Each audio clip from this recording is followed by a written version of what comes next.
જય શ્રી કૃષ્ણ. રાધે રાધે. પ્રભુ નંદકુમારો મેં સ્વામીની વૃષભાનું જા કૃતાર્થમ કૃતાર્થમ ન સંશય. શ્રી વલ્લભના સર્વે લાડીલા વૈષ્ણવની મારા જય શ્રી કૃષ્ણ.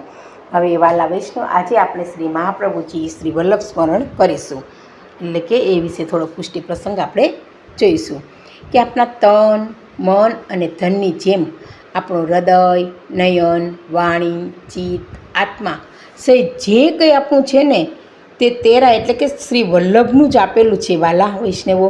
તેથી હું કેવળ અને કેવળ શ્રી વલ્લભ નામનું જ વિવિધ રૂપે ગુણગાન કરવા ઈચ્છું છું. એટલે કે શ્રી વલ્લભ આપણું સર્વસ્વ છે. મારા વિચારોમાં શ્રી વલ્લભ હોય, મારા ચિંતનમાં શ્રી વલ્લભના ચરણાવિંદ હોય, શ્રી વલ્લભના મહિમાનું ગાન કરું હૃદયથી, એટલે કે ભાવપૂર્વક શ્રી વલ્લભની સેવા કરું. શ્રી વલ્લભના સેવકીની સદા મને સંગ થાય.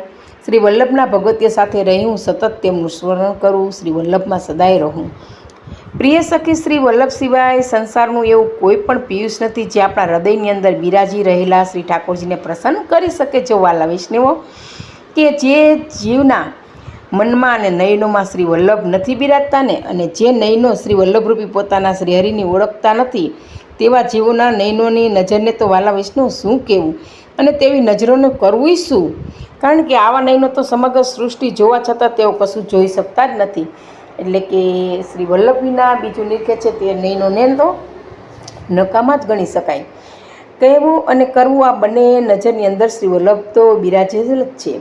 પરંતુ આ સત્યાર્થને ન માનતા જીવોનું જીવન એ લૌકિક અર્થે જીવન જીવની માફક બની જાય છે. જ્યાં શ્રી વલ્લભનું નામ નથી, સ્મરણ નથી, રટણ નથી, તેવા વૃથા જીવનનું પણ શું વાલા વૈષ્ણવ કામ છે? સખી, પુષ્ટિજીવોએ તો સતત શ્રી વલ્લભના નામરૂપી પુષ્પોને જોવાની ટેવ પાડવી જ જોઈએ. કારણ કે પુષ્ટિજીવોનો એકમાત્ર દ્રઢ આશ્રય સ્વયં શ્રી વલ્લભ જ છે, અને શ્રી વલ્લભનું નામ છે, અને શ્રી વલ્લભના નામનો માર્ગ પુષ્ટિજીવને પુષ્ટિ ભક્તિ અને પુષ્ટિ પરમાત્મા સાથે જોડે છે. જો પુષ્ટિજીવ આ મર્મને જાણી જાય ને, તો શ્રી વલ્લભના પ્રિય એવા શ્રી ઠાકોરજીની પ્રસન્નતા પણ મેળવી લે છે. એટલે વાલા વૈષ્ણવ, આપણે શ્રી વલ્લભની પ્રસન્નતા મેળવી લઈએ એટલે ઠાકોરજીની પ્રસન્નતા આપોઆપ આપણામાં આવી જ જાય છે. કારણ કે શ્રી વલ્લભ નામ એ તો ઔષધ છે, જે જીવોના વિવિધ તાપને દૂર કરી તેને આનંદની લાણી કરે છે.